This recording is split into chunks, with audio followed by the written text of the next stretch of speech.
ರಾಜ್ಯದ ಮಣ್ಣಿನ ಮಕ್ಕಳಿಗೆ ಇವತ್ತಾದ್ರೂ ಗುಡ್ ನ್ಯೂಸ್ ಸಿಗತ್ತಾ? ಒಂದ್ ಕಡೆ ಬರ, ಒಂದ್ ಕಡೆ ಅತಿವೃಷ್ಟಿ, ಈ ಬೆಂಕಿಯಲ್ಲಿ ಬೇಯ್ತಾ ಇರೋ ರೈತರಿಗೆ ಇವತ್ತಾದ್ರೂ ಒಳ್ಳೆ ಸುದ್ದಿ ಸಿಗತ್ತಾ? ಮುಂಗಾರು ಕೆಲವು ಕಡೆ ಕಣ್ಣಾಮುಚ್ಚಾಲೆ ಆಡಿದೆ.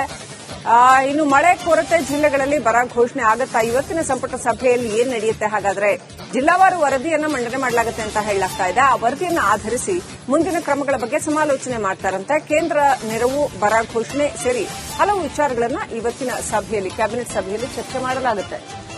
ಇನ್ಫ್ಯಾಕ್ಟ್ ಇದು ಬಹಳ ಬಹಳ ಮುಖ್ಯ ಅಂತ ಅನ್ಸುತ್ತೆ. ರಾಜ್ಯದ ರೈತರಿಗೆ ಮತ್ತು ಅನ್ನದಾತರಿಗೆ ಒಂದ್ ಸ್ವಲ್ಪ ಬೆಂಬಲ ಸಿಕ್ಕಿದ್ರೆ ಬಹಳ ಬಹಳ ಅನುಕೂಲ ಆಗತ್ತೆ. ಮುಂಗಾರು ಕೈಕೊಟ್ಟಿರೋದ್ರಿಂದ ಈ ಸಾರಿ ಹಸಿ ಬರದ ಪರಿಣಾಮ ಸಾಕಷ್ಟು ಕಡೆ ಬೆಳೆಗಳು ನೆಲಕಚ್ಚಿ ಹೋಗಿದೆ. ಹಾಗಾಗಿ ಬದುಕುಗಳು ನೆಲಕಚ್ಚಿ ಹೋಗಿದ್ದಾವೆ. ರೈತರಿಗೆ ಸರ್ಕಾರದ ನೆರವಿನ ಅಗತ್ಯ ಅತ್ಯಂತ ಹೆಚ್ಚಾಗಿದೆ.